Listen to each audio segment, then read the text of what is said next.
You ever see something so outrageous, so damn backwards, that your first thought is, this can't be real, right? Yeah. Well, let me tell you, sometimes the most shocking stories don't happen behind closed doors. They play out for everyone to see, under the hot afternoon sun, in a place as ordinary as a mall parking lot. And you're left wondering what you would have done if you'd been there. If you'd been the one gasping for breath while a man with a badge decided your life was his to play with. So there I was, finally shaking off the weight of 100 late nights and legal briefs. My first real Saturday in months, basking in the glow of a new car that meant more than just wheels. You know what I mean? It was proof that all those years clawing my way through law school, all the debt, the sleepless nights, had amounted to something. My Lexus shining blue in the sunlight, a symbol of freedom I'd barely begun to taste. My mind was somewhere between pride and relief as I tossed my shopping bags in the trunk, not thinking about the paper plates taped inside my back window, just grateful to be alive, to be moving forward. Point 2 rows over.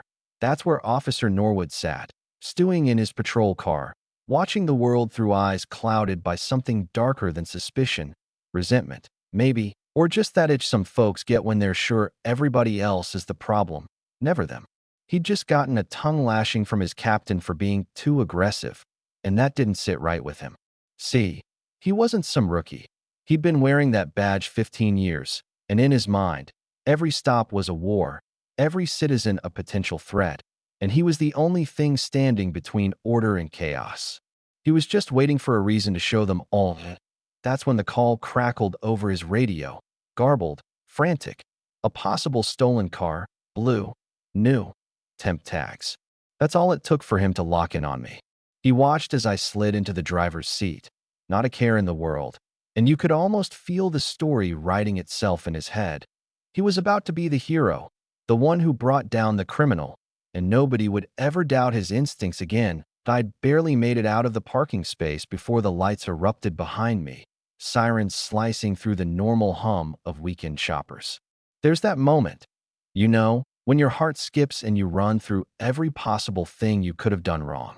But I knew I hadn't, so I pulled over, engine off, annoyance flickering, but not fear, not yet. I watched him in my mirror, big guy, military buzz cut, the kind of walk that's less approach and more confrontation. He didn't bother with pleasantries. No license and registration, just a barked, "This your car?" Already decided I was guilty, already itching to escalate. That I kept my cool, answered politely, explained I'd just bought it, offered to show proof. But he wasn't listening. Not really. He was looking for any excuse, any sign of defiance. When I quoted the law, tried to explain my rights, he saw it as a challenge. I saw the change in his eyes, a kind of reckless certainty, and before I could react, he yanked the door open, grabbed my arm, dragged me out onto the pavement, right in front of everyone. Families, kids, an old security guard in a yellow vest who stopped his golf cart and just stared, unsure if he should get involved or mind his business. Norwood slammed me against my own car, his forearm pinning my throat, pressure building until my world shrank to a tunnel of darkness and panic, my professional calm fighting with pure survival instinct. I tried to speak, to narrate every movement like I'd seen in so many court videos. I'm reaching for my ID, my wallet's in my purse, hoping it might matter, hoping someone was listening. He saw my hand move, and it was all the excuse he needed to tighten his grip, to scream at me about respect and compliance, never seeing me as a person, just a problem to be crushed. That's when Frank stepped in, the mall security guard, late 60s, probably used to telling teens to get off the curb, not breaking up potential murder in broad daylight. He raised his hands, tried to reason, said, "Let's all calm down. Officer, she doesn't look like trouble." But Norwood was gone, lost in his rage, and with a shove that looked almost effortless, he sent Frank sprawling, the old man's head cracking hard against the asphalt. I'll never forget that sound, or the collective gasp that rippled through the crowd, and suddenly, everything changed. The crowd, people who'd been pretending not to notice, raised their phones, pointed their cameras, started recording, and that's when I realized this wasn't just my fight anymore, it was everyone's.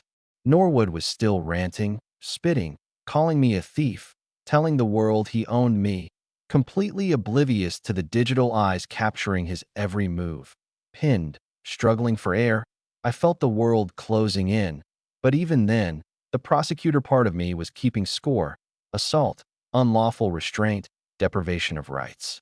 I knew the law as well as anyone, but it felt useless, abstract, as my vision swam and my strength faded.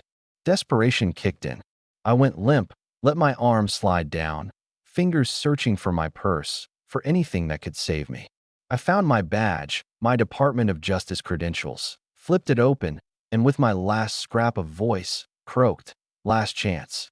Let go. For a moment, nothing. He saw the wallet, sneered about bribery, then actually looked. The eagle, the gold seal, my name. The realization washed over him like a tidal wave. His victim wasn't just some random woman, but a federal prosecutor, Civil Rights Division. The mask shattered. He let go, stumbled back, hands up, face white as chalk, stammering apologies, trying to talk his way out of the very thing he'd created. I didn't say a word. Just breathed, watched him shrink from bully to coward, from the law to just another man terrified of consequences. The crowd closed in. Phone stayed up.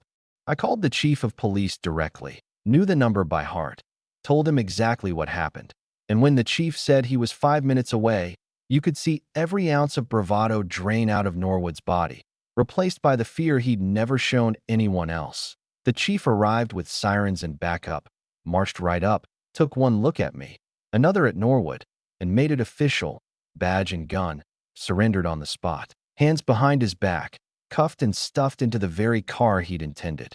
For me, the parking lot was dead silent, except for the clicks of handcuffs and the low groans of Frank being helped by medics. And you know what happened next?